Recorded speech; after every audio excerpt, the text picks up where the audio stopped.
TMC की तरफ से बोलते हैं। आप दिल्ली में बैठे हैं, मैं ये कह रहा हूं आपको बंगाल कोलकाता जाने में डर तो नहीं लग रहा? अरे मानक जी, मुझे तो यहां तक आने में मैं तो खुद कहा कि डर लग रहा था, क्योंकि मेरे पास तो कल से इतने ऐसे ऐसे मैसेजेस आ रहे हैं, ऐसे ऐसे धमकी आ रहे हैं, मैं अभी आपको भेजूंगा भी। इतने प्यारे प्यारे मैसेजेस आ रहे हैं, गालियां वालियां सब कुछ आ रही हैं। खैर फिर भी मैं आपके अभी हाथ तो मान लीजिए, हाथ जोड़ के, तो हाथ जोड़ के मान लीजिए सारा बंगाली ही है वो।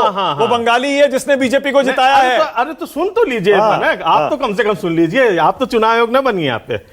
बात ये है कि बहुत सिंपल सी बात है, अब तो बंगालियों में भी आपने कह दिया, एक नया कैटेगरी बना भद्र लोग।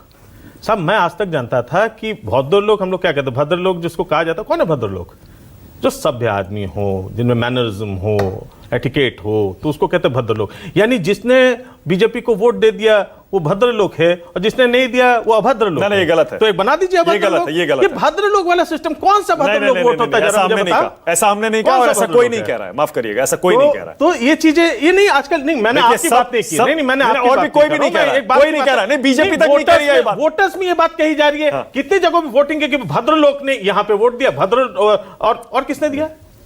भद्र लोग ने। आपने सुना कि नहीं सुना? अरे आप हार स्वीकार कर रहे हैं नहीं कर रहे हैं, ये बताइए ना। हार स्वीकार कर रहे हैं नहीं कर रहे हैं, जनादेश स्वीकार कर रहे हैं नहीं कर रहे हैं? साहब जनादेश, देखिए जनादेश तो स्वीकार्य है ही, जनादेश का कौन इसके खिलाफ खड़ा है? आपको मैं यही तो बात समझा रहा हूं कि ममता दीदी भी इसके खिलाफ नहीं खड़ी, उनको भी पता है फाइनली शी हैज टू। ठीक है, ये बात बस she needs to be heard, बस मुझे ये she needs to be heard. But where? कान, अरे किसको सुनाना चाहते? जिनके कान, जिन्होंने उंगलियां डाल रखी है कान में, जो यही नहीं सुनना चाहते। कौन? अरे अगर किसी का कंप्लेंट है, अगर ममता दीदी का कंप्लेंट है कि वहां पे चुनाव ठीक से नहीं हुआ, तो किसकी रिस्पांसिबिलिटी है कि कोई तो बताएगा। चुनाव आयोग, कहता हूं कोई तो ये बताएगा कि हाँ सुप्रीम कोर्ट, क्या जवाब दी गई? क्या सुप्रीम कोर्ट इस बात को, क्या ये, मैं एक बात पूछता हूं, कैसा डेमोक्रेसी है? चुनाव आयोग से सवाल नहीं पूछ सकते, कोर्ट से सवाल नहीं पूछ सकते, इसकी बेइज्जती हो जाएगी, उसकी बेइज्जती हो जाएगी, वहां कंटेम्प्ट हो जाएगा। बिल्कुल पूछ सकते हैं, अरे बिल्कुल पूछ सकते हैं, फिर भी डेमोक्रेसी। आप पूछते आए भाई इतने सालों से, ऐसे मत करिए। अच्छा अभय दुबे, के शर्मा, एक सेकंड बस, वाजपेयी जी जरा बोल रहे हैं, उसके बाद बाकी टाइम आपको दूंगा मैं।